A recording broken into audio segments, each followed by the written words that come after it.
માંડલ નજીક શેરબાલા હનુમાનની જગ્યામાં ગુરુ મંદિર સપ્તઋષિ મંદિરનો શિલાન્યાસ મહોત્સવ ઉજવાયો. Story report by Mahendra Gajjar, Mandal, Ahmedabad. આજે જે શિલાન્યાસ કરવામાં આવ્યું છે અને શિલાન્યાસમાં કયા કયા મંદિરો બનાવવા છે અને કયા કયા ભગવાનને બેસવાના છે આપ કહી શકો? નામ વિસ્તાર સર.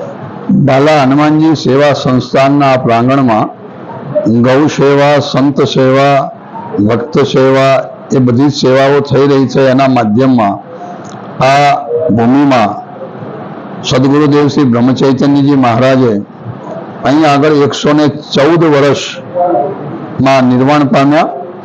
ભારતના પ્રથમ રાષ્ટ્રપતિના હાથે જેને યોગીરાજનું બિરુદ હતું અને ગુલામી વખતે ભારતનો સંન્યાસી સાધુ સમાજ એના એ મંત્રી રહ્યા.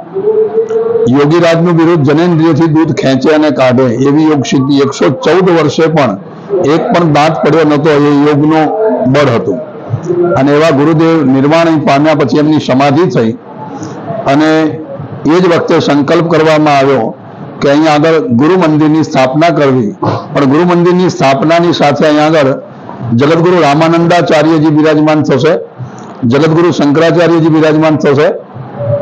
આ ગુજરાતની અંદર જેને મહારાષ્ટ્રથી આવીને અને આખા કથા જગતમાં જેને સુખદેવ સ્વરૂપ ગણવામાં આવે ડોંગરેજી મહારાજની પ્રતિમાનું પણ સ્થાપન થશે.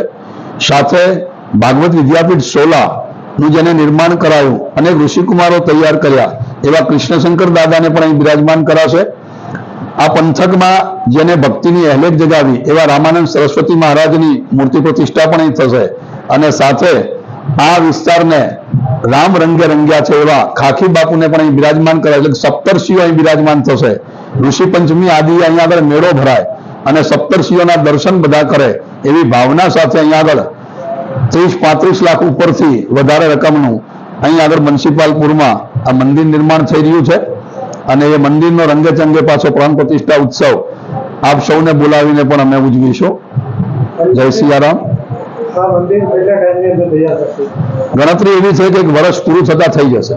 વર્ષ પહેલા મંદિર નિર્માણ કરી દેવાની કલ્પના છે. 35-40 લાખ રૂપિયા બધું થઈને થશે. માં motor driving, safe and sure driving. Driving એ શોખ સાથે આપની મોટી જવાબદારી પણ છે. અમારા ઇન્સ્ટ્રક્ટર દ્વારા સચોટ અને સરળ માર્ગદર્શન.